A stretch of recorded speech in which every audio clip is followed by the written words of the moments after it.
Добар ден, почитувани гледачи, добродојдовте уште еднаш на Гласни идеи. Денеска со нас е Здравко Савевски. Добар ден, Здравко. Добар ден и од мене. Значи, денешната тема се предстојните парламентарни избори. На овие избори пријавени се вкупно 16 независни партии или коалиции, а заедно во коалициите и независните партии, значи учествуваат околу 40 политички партии. Меѓутоа, покрај ова богата понуда, се чини дека сите партии на некој начин се исти, корумпирани, клиентелистички, не излегуваат од мејнстрим матрицата, она што сите го верглаат. Па, кој е твоето мислење, зошто се вакви партии? Да, тоа е еден доста интересен податок.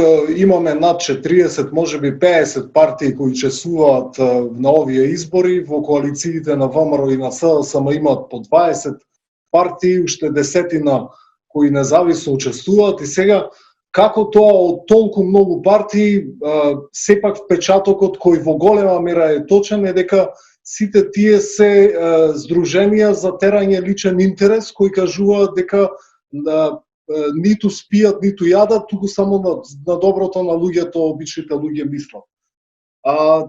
Она што е голем проблем, зашо кај нас партиите не се здруженија за унапредување на правата на обичниот човек, не се организации на обичниот народ за сопствено подобрување, туку се клиентелистички, корумпирани здруженија, е поради големата улога на парите во македонската политика.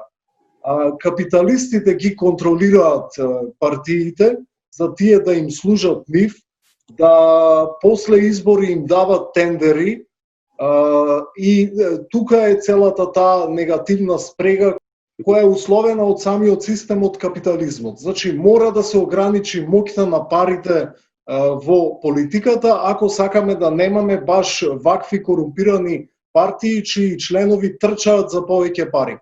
Моќта на парите ги изолира, ги маргинализира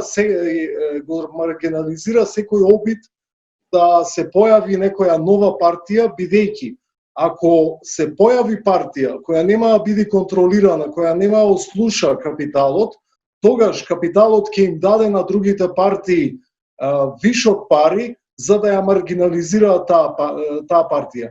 Ќе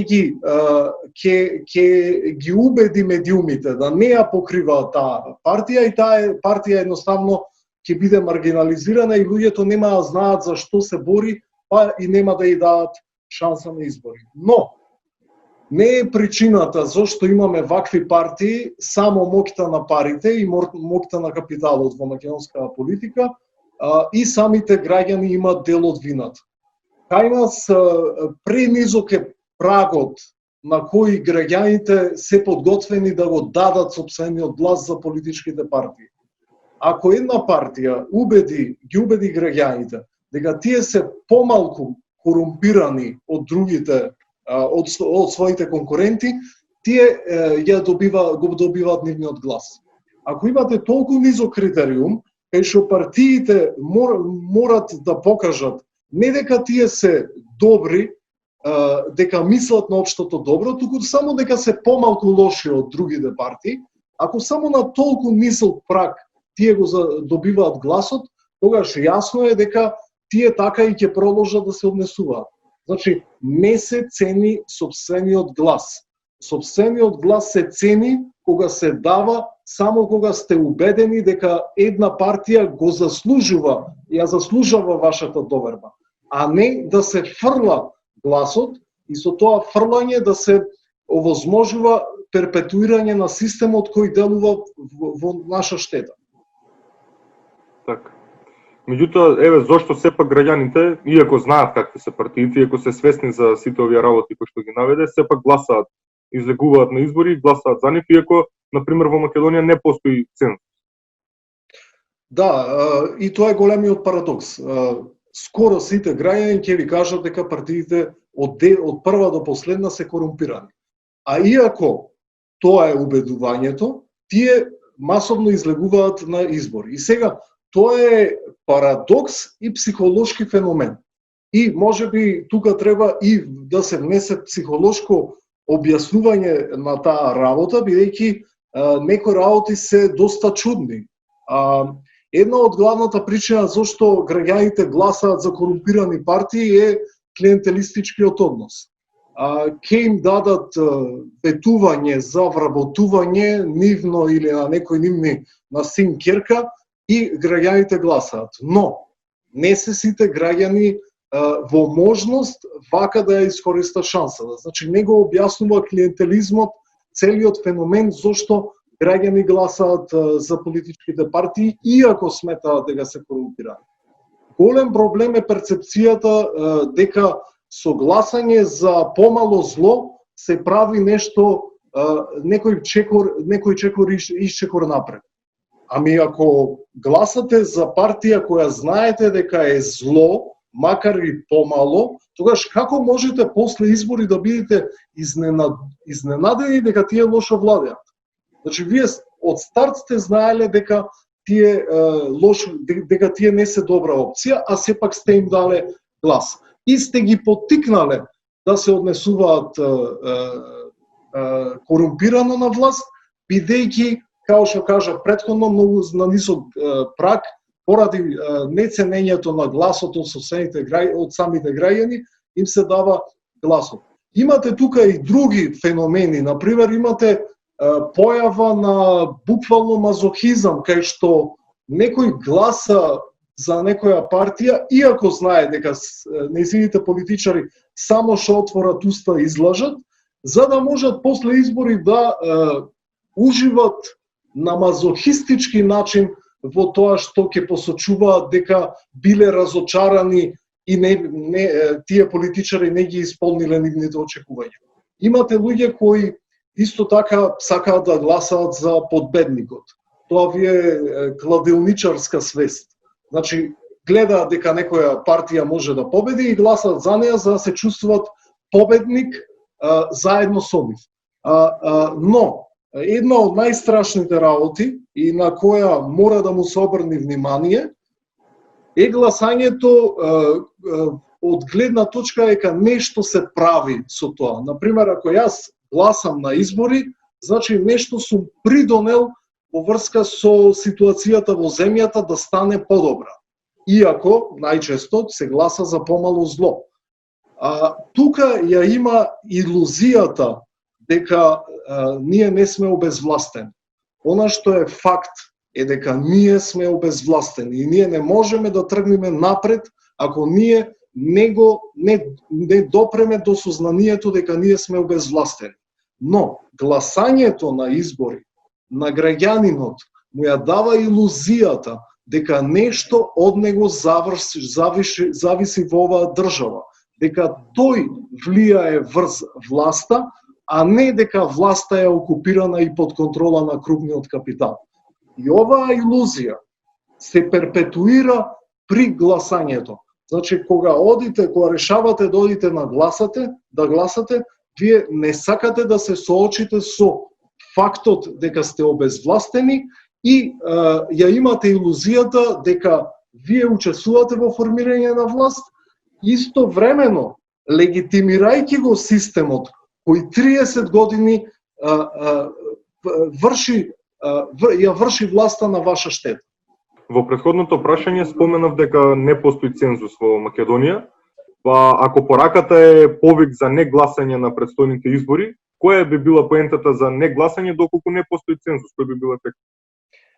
Тоа е еден голем парадокс и кажува колку е фалична нашата демократија. Многу граѓани не се свесни дека воопшто нема цензус на парламентарни избори.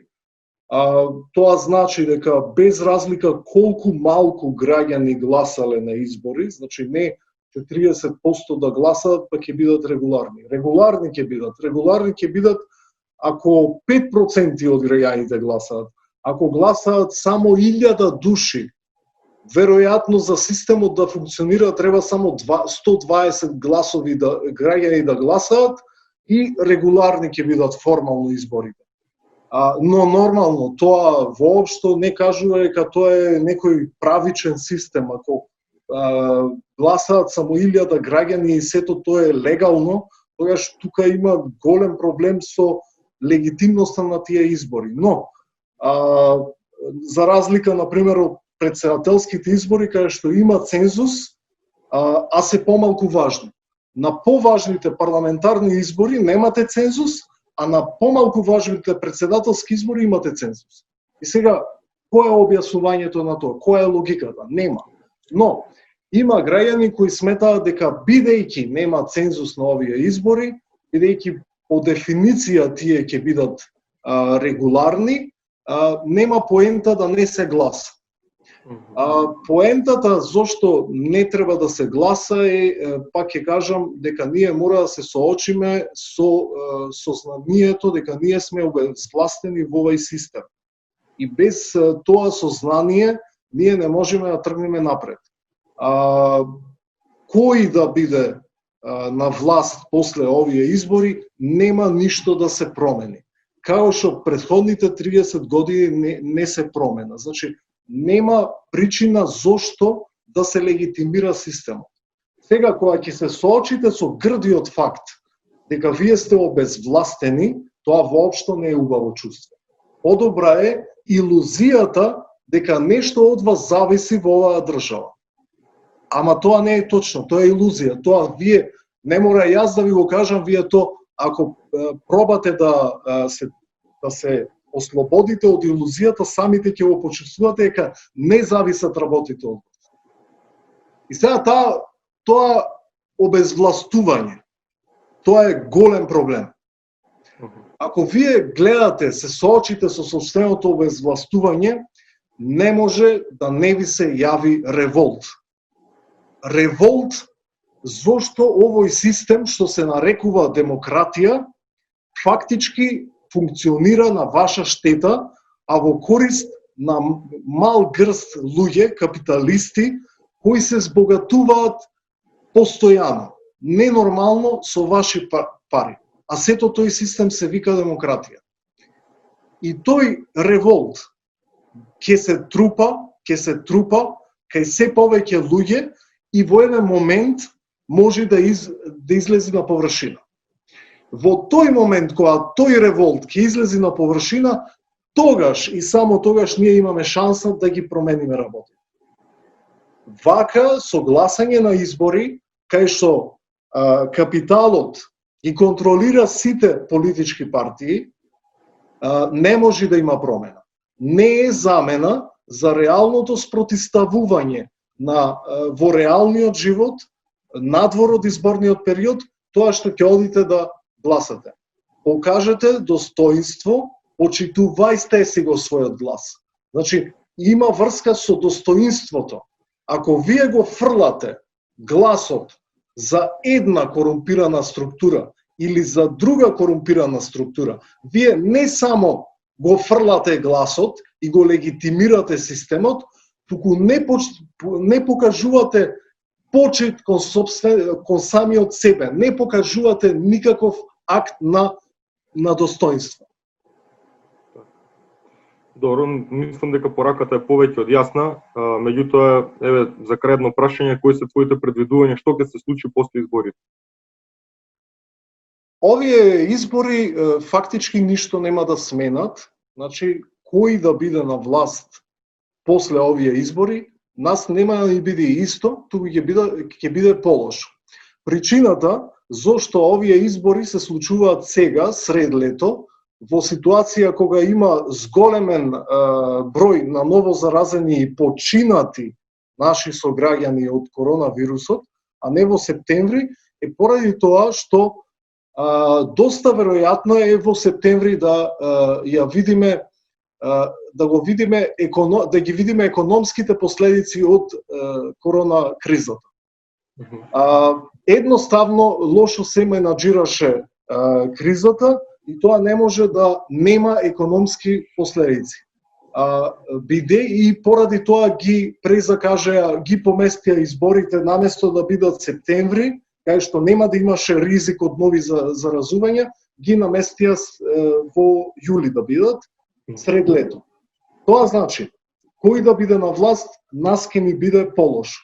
И сега таа илузија дека нешто сме направиле гласајки, а при тоа понатаму ништо нема да преземеме за да си ја подобриме сопствената екзистенција, е многу погрешна илузија која ќе ни се одрази доста штетно нас.